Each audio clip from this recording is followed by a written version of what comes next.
자, 그러면 이쯤에서 좀 더 구체적으로 들어가 볼게요. 오늘 김영익 교수님 귀한 시간 내주셨는데 우리 그 눈여겨볼 만한 섹터 좀 더 들어가 봐서 거기에 어떤 게 있는지 김영익 교수님의 머릿속으로 한번 들어가 보겠습니다. 김영익 교수의 주식 내피셜 1번부터 5번까지 있는데 공개해 주시죠. 1번부터 갈까요? 2차 전지. 저는 2차 전지 이걸 관심 있게 보고 있거든요. 설대로 저도 주식 많이 그쪽에 가지고 있고요. 왜 그러냐면은 전 세계가 탄소 제로 시대로 간다는 거 아닙니까? 그럼 내연기관차 없애고 전부 전기차로 가야 돼요. 그게 뭐 미국도 그러지만은 중국이 제일 빨리 전기차로 가고 있거든요. 그래서 저는 중국의 전기차 ETF를 사놓고 기다리고 있죠. 물론 제가 우리나라 그 자산운용사에서 한 1년 반 전에 전기차 ETF를 상품을 만들어가지고 그때 출시를 했었어요. 그때 10,000원이었거든요. 그때 제가 출시되는 날 샀었는데. 교수님 저 올랐을 때 샀다가 그거 지금 마이너스 40% 됐습니다. 2차 전지 주식이에요? 전기차 관련 주식. 그게 10,000원에서 20,000원이 넘었었어요. 그러다가 최근에 13,000원 안팎에서 좀 많이 빠졌는데. 아, 제일 비쌀 때 샀구나, 재용 씨가. 기다려요. 네, 저는 뭐 그거 걱정 안 합니다. 아유 위안이 됩니다, 교수님. 네, 계속 기다리고 있고요. 그걸 사야 되겠네. 아니 근데 교수님 2차 전지 중에서도요. 그 큰 것들 있잖아요. LG 에너지 솔루션이라든지 뭐 저 SK 뭐 이런 것들. 네. 그런 것보다도 조그만 부품 주식이나 이런 것들이 더 많이 오르던데요. 예, 그렇죠. 뭐 양극재, 소재가 음극재 예, 뭐 예. 이런 거. 예, 그런 것들은 그런데 저도 뭐 일부는 가지고 있습니다. 예, 그런데 변동성이 아주 심하니까요. 예, 저는 이거는 그 개별 주식보다는 ETF 정도로. 지금 ETF 많이 떨어졌습니다만 저는 이렇게 떨어질수록 멀리 내다보고 뭐 사실 때라 보고 있습니다. 사실 저는 뭐 이거 10,000원에서 20,000원 가지고 좀 줄이기는 줄였어요. 그리고 지금 13,000원 많이 떨어졌습니다만 뭐 저는 걱정을 안 하고 그냥 2차 전지 중국 ETF 하신 거죠? 예. 네. 좀 많이 우리 것도 떨어졌습니다. 괜찮고. 예, 우리 네. 것도 괜찮고요. 알겠습니다. 예. 자, 2번 보겠습니다. 통신주. 예, 저는 통신주 가지고 있는데 이거는 배당받기 해서요. SK텔레콤 이런 거. 예, KT 같은 거. 예. 예, 저는 은행에다 돈 거의 안 맡겨요. 아주 단기적으로 쓸 돈만 은행에 맡기고요. 은행에다 맡길 돈이면은 KT 같은 주식 사거든요. 배당 수익률이 4 내지 5%예요. 그렇지만 주식값이 왔다 갔다 하잖아요. 근데 저런 주식들은 경기 수축 국면에서 별로 변동이 없어요. 그런데 주가 지수가 많이 떨어졌지만 KT 같은 주식은 올해도 좀 올랐거든요. 아, 그랬나요? 예. 그렇게 비싸지도 않고, 예, 그리고 뭐 저런 회사가 없어지면은 뭐 배당 보고 샀다가 회사가 없어지면 큰일 나죠. 네, KT가 없어지겠습니까? 회사는 아니죠. 모르겠습니다. 10년 후는 몰라도 뭐 최소한 5년 정도는 뭐 없어질 회사가 아니죠. 네. 네, 그래서 천원 주식 사가지고 그냥 배당을 받습니다. 그냥 저는 주식시장이 좋든 나쁘든 꼭 배당 투자를 해야 된다. 이런 생각하고, 근데 물론 여유 있는 돈이어야 되겠죠. 배당 투자 좋은 게 통신주도 있고, KTNG 같은 거 있고, 그 다음에 맥커리 인프라? 예, 매크로 인프라. 이런 거. 예. 이런 게 대표적으로. 그렇죠. 예. 그러니까 그런 것 은행에다 맡길 돈이면은 차라리 그런 주식 사가지고 변동성이 크지 않거든요. 오래 가지고 있으면은 뭐 매년 배당도 받고 오래 가지면서 주가는 올라요. 네, 그래서 배당 투자는 뭐 꼭 하셔야 된다. 은행 주식도 배당 많지 네, 않아요? 은행도 배당 많습니다. 그렇죠. 예, 네. 예. 근데 은행주는 제가 지금은 권유하고 싶은 게 아닌 게 금리가 오를 때 은행주는 오르거든요. 금융주들은. 예, 그런데 저는 시장 금리가 거의 정점 무렵에 있다. 이제 내년으로 내려가. 갈수록 금리는 떨어질 것이다.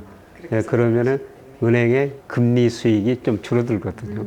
교수님이 이 말씀이 특이하신 거예요. 그러니까 지금 금리를 계속 미국도 막 0.5%씩 올리고 막 우리나라도 지금 오늘도 0.2 올렸는데 계속 올린다 그러고 미국도 지금 막 0.5씩 계속 올릴 거라고 그러는데 교수님은 금리가 떨어질 거라고 그러시니까. 그러니까 한국은행 지금 미 연준에서 금리를 올리는데요. 이 금리는 후행적이에요. 시장이 아까 말씀드렸지만 한국은행 뭐 연준보다 똑똑하다는 거죠. 시장 금리가 먼저 오르고요. 뒤따라가지고 기준금리가 뒤따라 오르는 겁니다. 그러니까 시장 금리가 좀 있으면 떨어지고요. 내년 가면 또 기준금리 낮추게 될 거예요.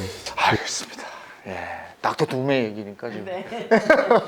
자, 3번. 네. 헬스케어. 예. 헬스케어 우리가 이번 코로나를 이거 많이 거치면서 떨어졌던데 요즘엔. 저도 가지고 있던 거 떨어져서. 우리가 이번 코로나를 거치면서 건강하게 오래 살아야 되겠다. 예. 이런 생각이 더 많이 들지 않습니까? 예, 그래서 장기적으로 헬스케어 이쪽은 성장주인데요. 예, 그런데 저기도 변동성이 워낙 심해요. 특히 바이오주들. 예, 그래서 저것도 개별 종목보다는 저는 ETF? 헬스케어나 ETF. 네. 예, 이렇게 유동성이 축소되는 국면에서는 좀 보이는 걸 사야 돼요. 미래 어떤 신약 개발했다, 뭐 했다. 이게 보이지 않는 거는 이미 많이 떨어졌지만 더 많이 떨어질 수가 있거든요. 바이오주. 그래서 저는 바이오주도 뭐 ETF하고 한 종목은 가지고 있어요. 삼성바이오. 어떻게? 뭐 최강이니까 뭐. 아니 요즘에 이 원숭이 두창이니 뭐니 나오면서 바이오주가 다시 또 꿈틀꿈틀하잖아요. 예, 앞으로도 뭐 더 심한 질병이 올 수도 있어요. 예, 그래서 이거는 계속 성장 산업이라고 보는데. 그리고 노령화 사회가 되면서 그렇죠. 예. 초고령화 사회로 갈 예, 거라고. 예, 점점 더 필요하긴 할 것 같아요. 예, 그쪽은 계속 그 성장 산업이라고 보고 있습니다. 예, 예. 조금씩 담아가자. 4번 반도체. 역시 반도체군요. 반도체 뭐 산업의 쌀이라고 그러죠. 가장 중요한 생산 요소가 그동안 원유였는데 지금 반도체 안 들어간다고 했거든요. 사실 이런 의미에서 보면은 우리가 좋은 반도체 회사 2개를 가지고 있다는 거는 네. 정말 자랑할 만해요. 삼성, SK, 하이닉스. 예, 예. 그것 때문에 우리가 미국 대통령한테 우리 대통령이 목에다 힘줄 수도 있고 중국에다도 그냥 힘줄 수 있는 것 아닙니까? 아니 근데 주가는 왜 이래요? 주가는 반영이 돼야 될 거 아닙니까? 언젠가. 예? 시간이 지나면 반영될 겁니다. 사실 뭐 저도 그 삼성전자 9만 5천 원 갈 때는 한 7만 5천까지 떨어질 수 있다 그랬는데 지금 훨씬 더 그 밑으로 떨어졌는데요. 뭐 9만 원 넘을 때 비중을 좀 줄여놨지만 저도 삼성전자 가지고 있어요. 네. 제 가까운 친척이 돈이 생길 때마다 아주 오래전부터 삼성전자 주식을 계속 샀거든요. 어떻게 됐어요? 그런 분들은 뭐 저 총 평균 매수가가 낮겠죠. 네. 그 삼성전자 애들 둘 유학을 보냈다고 그럽니다. 아, 삼성전자 주 가지고. 예. 그러니까 오래전부터 계속 사놨으니까요. 예, 그게 사실 뭐 시점에 따라지만 97년 외환위기 때 3만 원까지 떨어졌어요. 그때 가격으로 하면 지금 350만 원 정도 되거든요. 뭐 100배 이상 올랐죠. 예. 그러니까 시점의 문제인데요. 근데 삼성전자가 지금 지지부진하고 있는데요. 예, 저는 이게 2, 3년 지나면은 또 상당히 높은 수준에 와 있을 거라고 보고 있거든요. 아 그러세요? 예. 10만 전자 가신다. 예, 저는 간다고 그렇게 보세요? 보고 있어요. 아니 근데 지금 2, 3년 보시는 거잖아요. 네. 아니 그만큼 기다릴 수 있어요. 된다면야 기다리지. 근데 그 중간에 돈 쓸 일이 생긴다니까. 그래서 여유 자금이야 되는데 예. 예, 그 가까운 친척은 뭐 저 좀 여유 있는 사람들이니까요.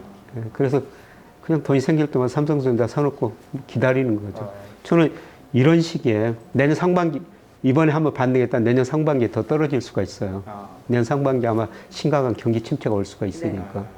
그래서 이럴 때일수록 계속 사놓고 기다리시면 되는 거죠. 예를 들어서 우리나라 강남 아파트 지수가 86년부터 KB국민에서 발표하는데 아파트 지수가 한 9배 올랐어요. 지수입니다, 지수. 네. 물론 집하고 주식하고 비교할 수 없지만 우리나라 산업을 대표하는 전기전자 업종 주가는 거의 100배 올랐어요. 엄청난 차이인데. 네, 근데 뭐 집은 한 번 사놓으면 계속 가지고 있는데 주식이라는 거는 늘 올랐다 내렸다 하니까 불안하고 또 중간에 돈을 써야 되니까 팔아버리고 네. 그래서 돈이 안 되는 거예요. 네.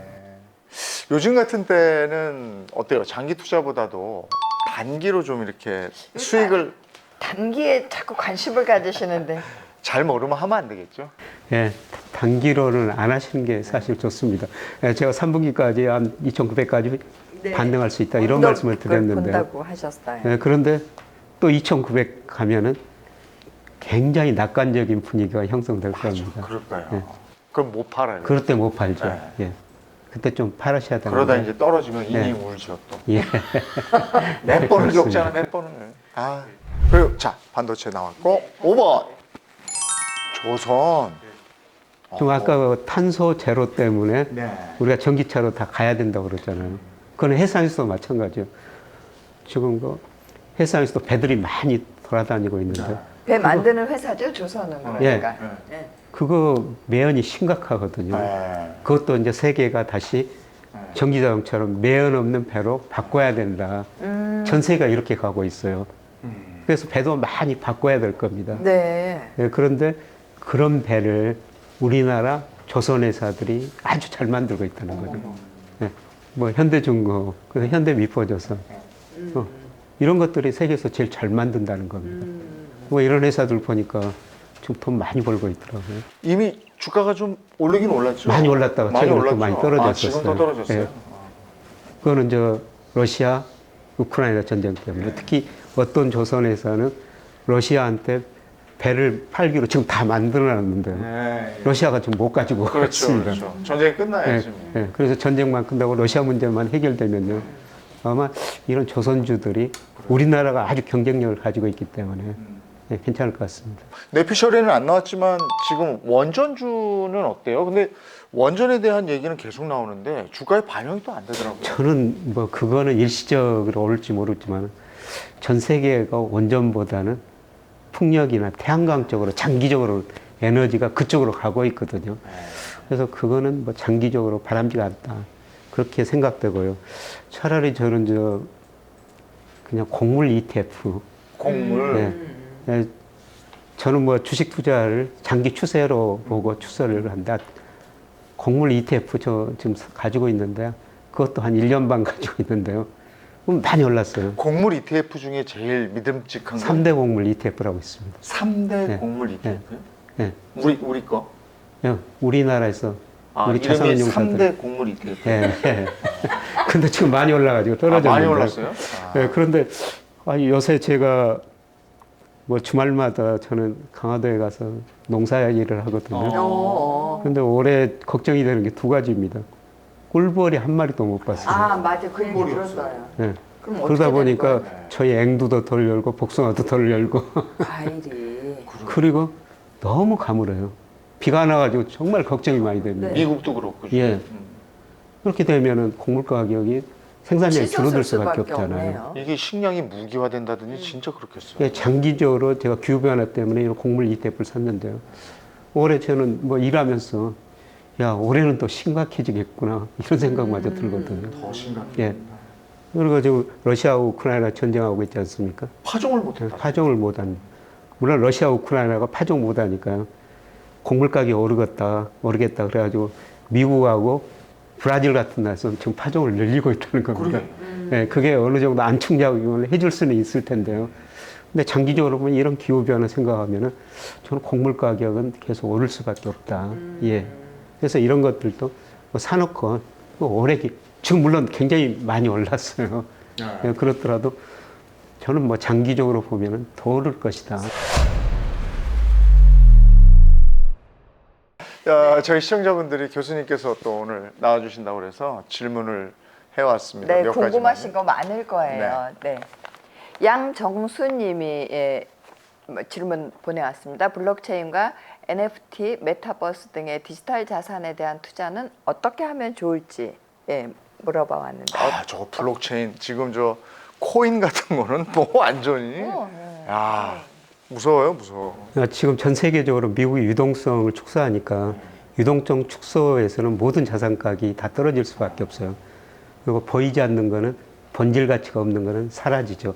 대표적으로 최근에 우리나라가 만든 코인들 그러니까요. 루나 같은 거. 예, 사라졌지 않습니까? 그러니까 이럴 때는 본질 가치가 없는 것들은 투자하시면 안 돼요. 네. 예, 그래서 많이 떨어질 겁니다. 근데 NFT나 뭐 메타 이런 거는 제가 보기에는 장기적인 추세거든요. 그러니까 제가 옛날에는 그 네이버에다 전문 칼럼 이렇게 글로 썼어요. 근데 유튜브가 되면서 그게 없어져 버렸거든요. 그런데 앞으로 메타버스 같은 게 등장하면서 또 새로운 세대가 열릴 겁니다. 투자하긴 해야 돼요.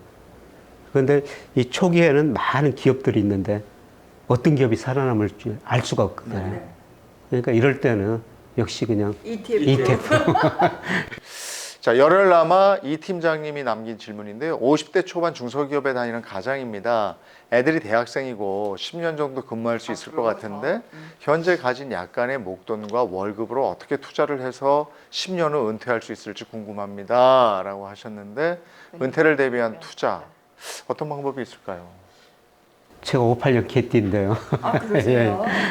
제 또래 다 은퇴했고 그다음에 제 선배를 다 은퇴했는데 은퇴한 남자들 보니까 두 가지 이야기들을 해야 하더라고요. 첫 번째 나갈 사무실이 있어야 된다. 적당한 용돈이 있어야 된다. 공통적으로 이런 이야기를 하는데요. 사실 우리가 은행에다 예금해봤자 그 칠입업칙이라고 있거든요. 칠입업칙이라는 게 뭐냐면 예를 들어서 금리가 8%면은 71을 8로 나누면 9년이 되면 복리로 예금했을 때 2배가 돼요. 근데 지금 은행에 예금하면은 1%니까 72년 걸려야지 원금이 2배가 됩니다. 이미 고인이 된 거죠. 그래서 우리가 주식 투자를 꼭 할 수밖에 없어요. 예. 그리고 10년 보면은 주가는 지금보다는 훨씬 더 높은 수준에 있을 겁니다. 그래서 지금이라도 주식 투자 시작해야 돼요. 그래서 뭐 시점은 누구도 알 수가 없지만 지금 주가가 많이 싸지고 있거든요. 이럴 때 그냥 우리나라를 대표하는 1등 우량주들 사놓고 기다리시면 됩니다. 잘 모르겠으면 1등 우량주, 그다음에 ETF, 그다음에 지수에 투자하는 거. 예, 그냥 모르시면은 그냥 코스피 200 ETF 그거 사놓고 기다리면요 적어도 매년 5%씩은 연평균 오르거든요.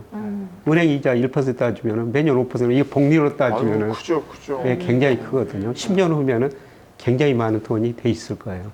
그러니까 그 돈 반드시 저는 투자를 하셔야 된다고 생각하는데요. 예, 근데 아까 말씀하신 것처럼 뭐 이렇게 주가가 떨어지고 내년 상반기까지 더 떨어진다고 저는 보기 때문에 조금 나눠서 사셔놓으면 될 것 같습니다. 예. 닥터둠 교수님의 신간이 나왔어요. 오늘 책을 가지고 나오셨는데 더 찬스요? 예.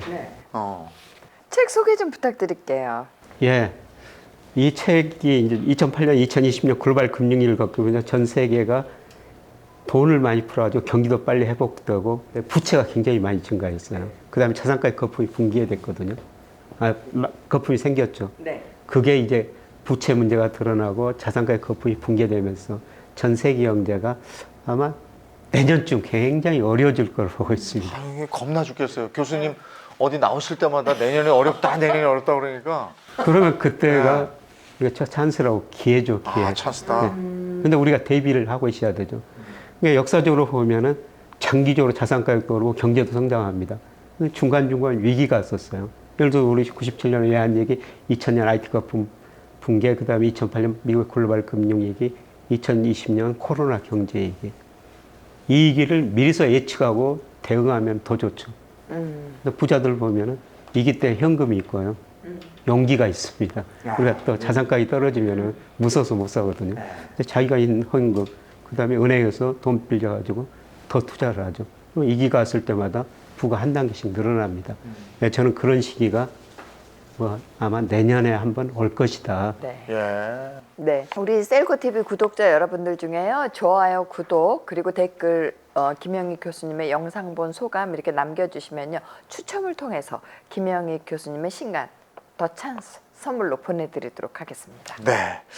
오늘 우리 닥터둠 김영익 선생님이 다소 걱정되는 얘기도 해주셨지만 네. 그걸 또 기회로 삼는 그런 습관을 들이는 게 좋죠. 그래서 실패를 경험하셨더라도 이번에는 그 실패가 기회가 되도록 그렇게 만드셨으면 좋겠어요. 예, 김영익 교수님과 함께했습니다. 고맙습니다. 고맙습니다.